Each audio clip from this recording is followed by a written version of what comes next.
Hello everyone, welcome back to Sawyer Studios, and today I am doing a video on how to begin a Lego.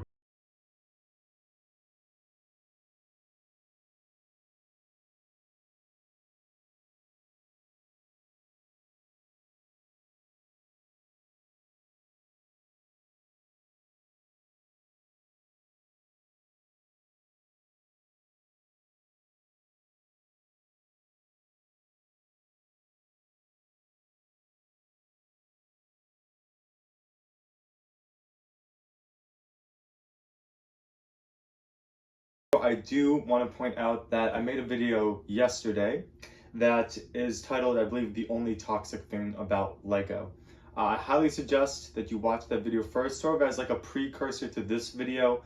Yes, I want to explain the best way that you can start a Lego collection. I want to help guide you with that, but I also want to warn you if you do want to start heading down this path, there is something that you should know about one toxicity that exists within collecting Lego. And so I made an entire video on that. You should go check that out.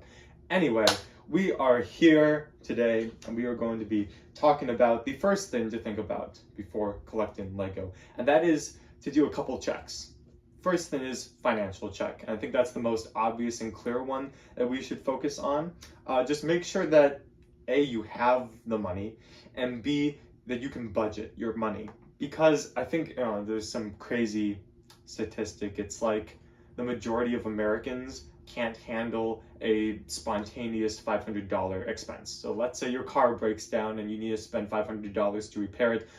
The majority of Americans can't afford that. They just don't have the pocket money. And that's just because, as you know, we don't save money as well as I feel like we used to anymore, just in this country. And so it's important to know your capacity, know your income, know your expenses, write down everything that is mandatory. If you're paying rent, then make sure you have rent and electric and gas covered, groceries, gas money for your car, just any expenses that are mandatory every month. Maybe you have subscriptions that you need to see.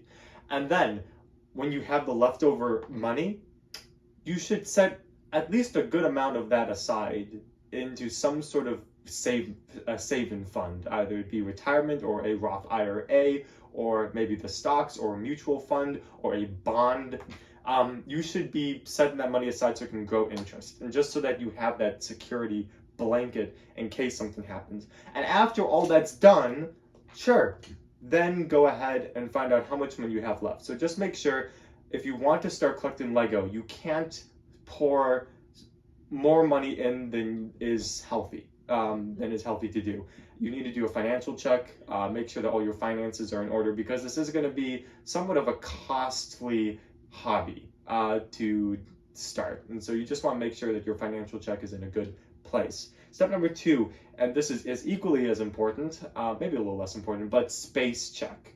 Do you have the capacity in your room or house or apartment for Lego? Because let me tell you, Lego starts to fill up pretty quickly. You're gonna have to spend money on like a shelf, or if you don't want it for them to get dusty, like a glass cabinet, tables. I'm trying to figure out in my head currently right now where I'm gonna put a UCS gunship when I get that set. And so you just have to be aware of, okay, what's the capacity of my living space? Do I have enough room to start a collection? If you're living in a small apartment, you probably don't have a lot of room to start a collection. Probably not gonna happen. So those are just some things that you also need to think about when considering starting a Lego collection. Number 3 is, I would suggest focusing on one Lego theme. I would choose, and even so, you could choose a subset of a Lego theme. This will help you if you're a completionist. I am a completionist, and it's it's hard sometimes when, let's say I'm trying to collect Marvel and Harry Potter and Star Wars themes. That's just too much money, for at least for me right now, and that's so much Lego to keep up on and to constantly be buying stuff. I could not live sustainably if I was trying to collect from 3 themes. And my interest would be so I guess, divided. You know, I'd have to choose between this Star Wars set or this Marvel set, and both of them I really love. So I would suggest focus on one theme. This will also give your collection a cool aspect to it. So, you know, let's say that you are a new collector, you really like The Mandalorian, and so you buy every single Mandalorian Star Wars set. So this is what I was talking about, sub-themes. You know, you can collect Star Wars, and then a sub-theme could be Mandalorian. There's not that many Mandalorian sets out right now. The most expensive one is the Razor Crest, which was $120 or something like that. You know, that's not that bad. $120 for the Razor Crest. You have, what, $70 for the Child, I think it was. You have the AT-ST Raider to get. You have the Beskar Armor one with the Tatooine set. You have the Mandalorian Battle Pack. You have the new armory that's coming out. You have a pretty good amount of Mandalorian sets. You have that one with Greef Karga, and then the Moff Gideon's Cruiser. Sorry, that one's gonna be the most expensive, 160 or something like that. But you know, if you have only those sets, that collection will be so much cooler. Oh, I guess you also have the Brickheads, but that collection will be so much cooler than a friend who, let's say, has twice the number of Lego sets that you do, but has no theme to it. Let's say they have, like, I don't know, 5 city sets, 3 Ninjago sets, 2 Harry Potter, 6 Star Wars sets, and that's their collection. And you only have the Mandalorian sets, which are, what, like 8, 9, maybe 10 sets.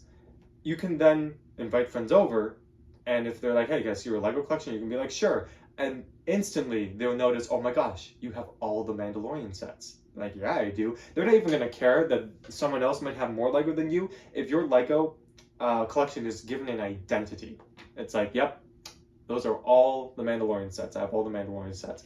That's cool. That is something. That is something. And so what I did when I was collecting Lego, my goal was just collect all the Clone Wars sets. And so when my friends would come over, they're like, oh my gosh, like, you know, this is all Clone Wars stuff. And it was so cool because it had an identity. I gave my Lego collection an identity of Clone Wars. You can give your Lego collection an identity too, and it makes it so much cooler. It kind of takes the burden of, I need to make my Lego collection cooler by buying more Lego, versus like my Lego has a specific identity, and so now I can focus on that, and people will be able to see that clearly, and that is cool. Step number 4, or I guess just advice. If you merely want to collect Lego that you just like, then quantity is what you will go for, but it's going to take a while for your collection to seem cool. If you're just buying Lego and you like, the only thing cool about that collection is going to be the individual sets that someone wants or something. Like, you know, let's say I have the typewriter and someone likes the typewriters. Like, oh, that's cool. But overall, the collection as a whole, probably not going to be as wow factor. So you can go the route of, I'm just going to buy Lego that I like. It's just, it's going to be harder to be like, wow, that's a cool Lego collection. It will get to that point if you have a high quantity of it. So the first one, you could go for quality, which is like collecting all of one subset or one theme or something like that. Another one is going by quantity. So you have quality, quantity, you could choose either one. Obviously quality is the cheaper route, and then the quantity one is the more expensive route. You could argue that it depends on what type of quality. Like, I could do a collection of just UCS Star Wars sets. That'll get expensive, but like, that's one example of, I feel like, hundreds that are cheaper options. Number 5, start off with sets being sold currently, as in like just the ones that you can find in stores. I actually have this really good video that if you are starting your Lego collection, if you're new to buying Lego, please go check out. I believe it's called A Beginner's Guide to Buying Lego. That was a really good video. I show a lot of different methods and useful hints and tips and how you can get Lego for cheap, where you should buy Lego, when you should buy Lego, all that stuff, the timeline. And just go check it out. It's a very helpful video. Most of your money, you want to spend it as well and as efficiently as possible. And the way you're going to do that is buying sets that are brand new or are on retail price. You don't want to start a Lego collection with like retired sets. Just start off with new sets, see how it goes. Also, if you're starting a Lego collection, I would suggest just buy 1 or 2 sets. See how that is. And if this is still like a if this is a fleeting, I don't know, just a hobby that you wanted to start and then maybe it lasts for a couple weeks, there you've only spent money on 2 sets, no problem. And just, you know, sort of like test out the waters. Just test out the waters and see, hey, is this something that I want to continue to do? And I think that, you know, I think that's fine, because you don't want to like pour all this money in, because I know a lot of people who pour a lot of money into like new stuff that they try to get into, whether it be like, oh, I want to get into cooking, or I want to get into running, and they spend like all this money on new shoes and then it doesn't really last. It lasts for like a week and now they have running shoes that they spent like $500 on and they don't run. I have a lot of mosquito bites. I was hanging out with my friend Caleb outside this past week. Here's the common contest for common contest for this video is, how many mosquito bites do I have? If you get the number right, then I'll pin your comment. Kind of just want to start a good foundation, and if you watch my beginner's guide to collecting Lego or buying Lego, then you're going to see that buying sets that are new are going to be a really good way to just start off an initial collection. Buying retired sets is really like the mark of someone who's like, yeah, I really want to go into this collecting business, and you're not at that point. You're at the very cusp of the void of collecting. So just be patient, see how it goes, wait a couple weeks, gauge it out. If you still like it, sure, you can start looking into used or retired sets and stuff like that. And so number 6 is, if money is a problem, you know, you need to start incorporating Lego into just your conversations with like your parents, your grandparents, your friends. So like, you know, asking them for your birthday, for Christmas, for any other occasion, maybe graduation, or I don't know, maybe something else. Because I mean, a lot of the sets that I have, such as my dropship AT-OT Walker, which by the way, if you want to win it, you should go check out that video, how to win my dropship AT-OT Walker. Anyway, the only reason why I have this set is because my parents got it for me for Christmas. This was my first ever big Lego set. It was my first ever big Lego set that was ever given.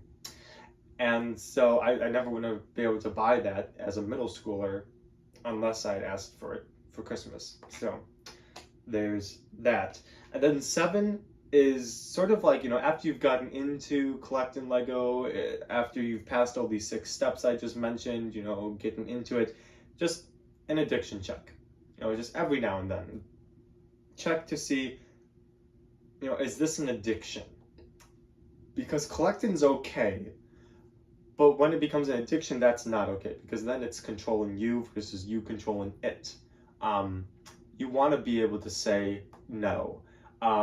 You know, the difference between someone who appreciates alcohol and someone who's an alcoholic is the person who appreciates alcohol chooses when they want to have a drink, and if they don't want to, if they don't have the money, if they just aren't feeling it, they can say no. An alcoholic is someone who appreciates the drink, but also can't say no when alcohol is offered, or when it's a choice, or whatever. Like they're drawn to it, and they feel like they can't say no.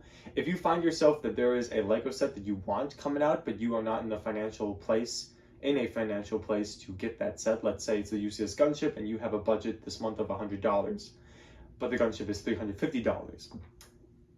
You don't have an addiction if you say, well, I want the set, I can't have it, I'm not going to spend money on the gunship. An addiction would be, okay, I'm going to take $250 out of something else that's more essential and spend it on the gunship. That's an addiction. Not being able to say no when the circumstances clearly show that you shouldn't get it. So just an addiction check, this step 7, is something that you should do on a regular basis throughout your entire time of collecting. Which is why I've been selling my Lego collection, because I realized it was becoming an addiction and I needed to take some steps to fix that. And so I'm sort of in this like rehab state right now. So that is the 7 steps, or 7 advices, or whatever, how to begin to collect Lego. And I hope this video was helpful for all of you. Once again, you know, check out the only toxic thing about Lego video as a precursor to this one. I guess if you're watching this part of the video, then you wouldn't have watched as a precursor. But if you decided to skip that part in the beginning and watch this full video, I would still suggest watching that video as a warning before you start collecting Lego, just so you know what you're getting into. Just, you know, I think it'd be useful for everyone to watch. Anyway, this is Sawyer Studios. Once again, I'm so excited to be going back to Illinois very shortly, within less than a week. I'm also very excited for the new Star Wars that's coming out on August 1st, which I budgeted money to get. So you'll be seeing a vlog and a Lego haul within some sort of timeline within the next week or so. So, everyone, thank you so much for watching. Please like, comment, and subscribe down below. Click that bell icon if the bell icon is not, so you can notify when I'm posting new content. Join the Discord server and links in the description below. Don't forget to check out my mod contest, and also don't forget to subscribe and comment. And I already said this since one time really fast. See you all in the next video. Peace out.